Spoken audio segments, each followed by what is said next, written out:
안녕하세요. 귀적귀적 방랑하는 허방입니다. 오늘부터 본격적인 인도 여행 얘기를 해보려고 합니다. 오늘은 태국에서 입국 거부당한 이야기와 인도 환전할 때 주의할 점, 그리고 콜카타 공항에서 노숙한 이야기가 있습니다. 먼저 인도로 출발하는 이야기부터 시작할까요? 자, 이제 갑니다. 인도로 가는 항공편은 굉장히 종류가 많습니다. 근데 그 중에서도 말도 잘 통하고 세계 최고 수준의 서비스, 기내식, 좌석 뭐 이런 게 있는 대한항공이나 아시아나를 타고 직항으로 가는 게 가장 좋습니다. 대한항공이나 아시아나는 비행시간도 짧고 승무원도 이쁘고 뭐 전부 다 좋죠. 나쁠 게 없어요. 하지만 결정적인 단점이 있어요. 바로 가격이 비쌉니다. 짧게는 3박 4일, 길게는 13박 14일 정도 여행하는 패키지 여행자는 가격이 좀 비싸도 감사합니다. 하지만 1개월 이상 장기 여행하는 배낭 여행자들에게 있어서 가격이 비싼 것은 굉장히 무서운 겁니다. 제일 피해야 될 리스크죠. 그래서 저는 인도 여행할 때 아시아권에서 가장 저렴하다고 알려져 있는 에어아시아를 이용했습니다. 그것도 방콕에서 경유하는 항공편으로요. 이유는 아주 간단합니다. 가격이 저렴해서죠. 인천에서 방콕 돈무항으로 간 다음에 다시 에어아시아를 갈아타고 콜카타로 가는 여행입니다.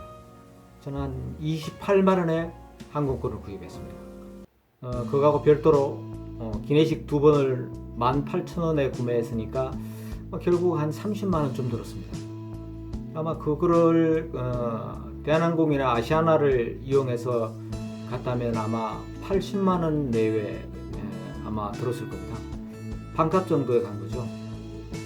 그런데요, 싼 게 비지떡이라고 싼 만큼 부실한 게 많습니다. 먼저 좌석이 굉장히 좋고 엄청나게 불편합니다. 그림에 보는 것처럼 좌석이 그냥 따닥따닥 붙어 있어요. 그리고 가는 내내 먹을 것 하나도 안 줍니다. 심지어 물도 사 먹어야 돼요. 그래서 장시간 탑승할 때는 꼭 먹거리를 사가야 됩니다. 물론 공항 밖에서 사갖고 가야죠. 공항 안에는 되게 비싸요. 그림에 보시는 것처럼 허용하는 수화물 무게도 얼마 안 됩니다. 만약에 짐이 많으면 오버차지가 대단합니다. 어떨 때는 항공료가 대한항공보다 더 비싸질 수도 있습니다. 이건 참 주의해야 될 점이기도 합니다. 인천공항에서 11시 20분에 항공기에 탔어요. 환승공항인 방콕의 돈무항 공항에는 오후 3시에 도착했습니다. 여기까지 아주 진행이 좋았습니다. 제가 방콕 경유 항공권을 산 이유가 있어요. 환승편이 출발하는 밤 자정까지 8시간 방콕에서 시간을 보낼 수 있었거든요. 그동안에 제가 패키지 여행으로 한번 갔다 오기는 했지만 태국의 옛수도, 우리 경주랑 비슷한 곳이죠. 아유타야를 가보고 싶었어요. 그런데 못 갔어요. 그 이유가 아주 황당했습니다. 태국에서 입국을 거부당했어요. 한국인은 태국을 무비자 3개월 입국 가능하거든요. 그래서 입국 거부를 할 이유가 없어요. 그런데 입국이 거부됐습니다. 제가 직원한테 이유가 뭐냐고 물어보니까 설명도 없어요. 그냥 무조건 안 된대요. 그래서 제가 이게 무슨 개소리냐면서 막 따졌지만 아유 막무가내였어요. 그래서 혹시나 그 사람이 잘못 알고 있나 싶어가지고 옆 직원한테 갔는데 똑같았습니다. 똑같이 안 된다는 겁니다. 설명 이딴 거 없었어요. 공항에서 어쩔 수 없이 꼼짝없이 같이 생겼나 했는데 지금 생각해보면 지금도 좀 열받아요. 대부분의 나라에서는요, 이 환승객한테 관광 상품을 팔기 위해서 또는 환승객이 입국해서 돈을 쓰게 만들려고 적극적으로 유치하거든요. 터키의 경우에는 이 사람들한테 공짜 관광도 시켜주고요. 유럽에도 뭐 문제 없어요. 그런데 태국 내 이럴 줄 몰랐어요. 그렇다고 뭐 무작정 공항 안에 죽치고 있을 수도 없고, 답답하게 어떻게 시간을 보낼까 고민하다가 사실 시내 나가서 똠양꿍이 먹고 싶었거든요. 그래서 똠양꿍이나 이제 한 사발 먹으러 갈까 갔어요. 원래 그 면세구역 안에 있는 식당은 맛도 없고 간만 더럽게 비싸거든요. 그래서 맛이 없을 줄 알았는데 그거 아니었어요. 맛있었어요.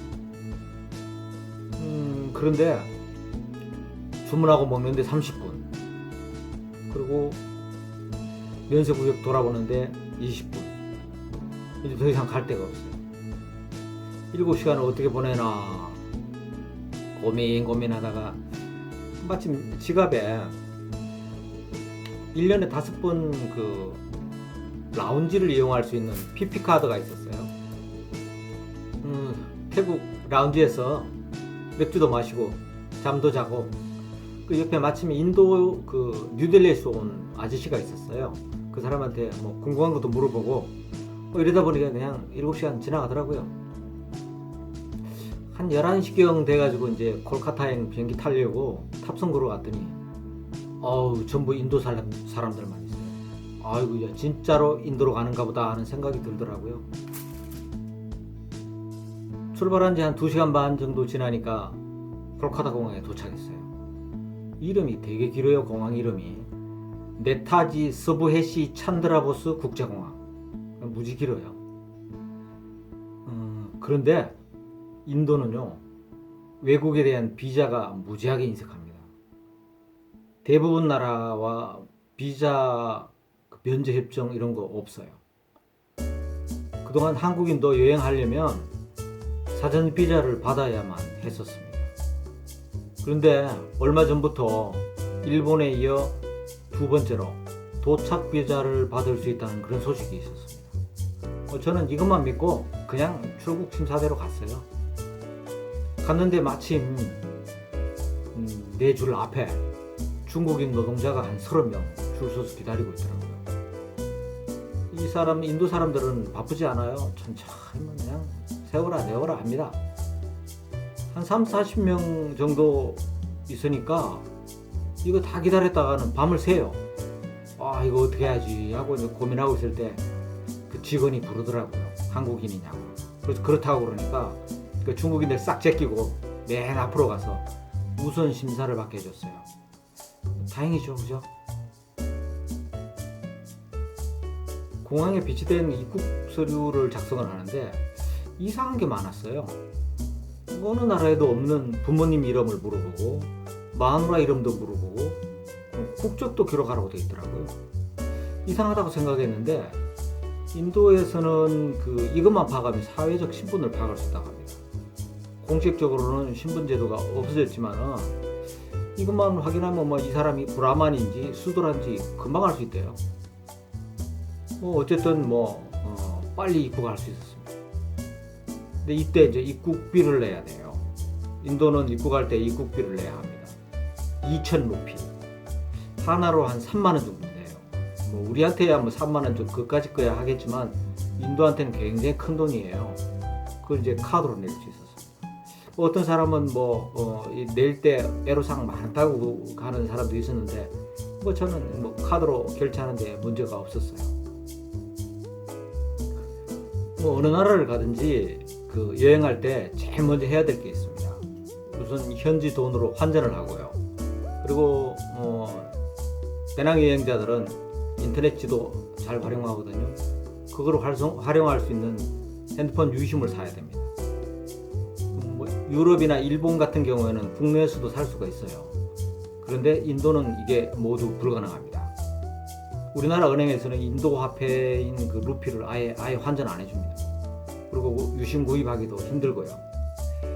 그래서 콜카타 공항에 도착해 보니까 이제 도착해서 환전하고 유심을 이제 구입해 볼까 했는데 모든 통신사가 밤이라고 전 문 닫았어요. 그래서 유심 구입을 실패했습니다. 하지만 그 환전상들은 문을 다 열고 있었거든요.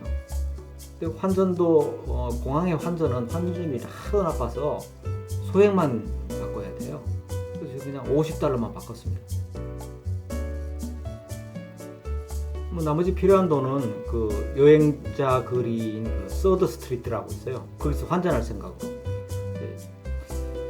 조금만 바꿨는데, 그 인도에서 현지 화폐 루피로 바꾸는 방법이 몇 가지가 있어요. 두 가지죠, 두 가지. 하나는 가지고 갔던 달러를 환전상한테 교환하는 방법.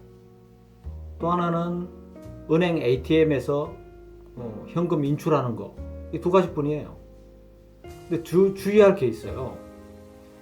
그 인도는 2016년 11월에 그 위조 화폐가 하도 많아가지고 통제가 아주 불가능하게 되니까 화폐 개혁을 단행했어요.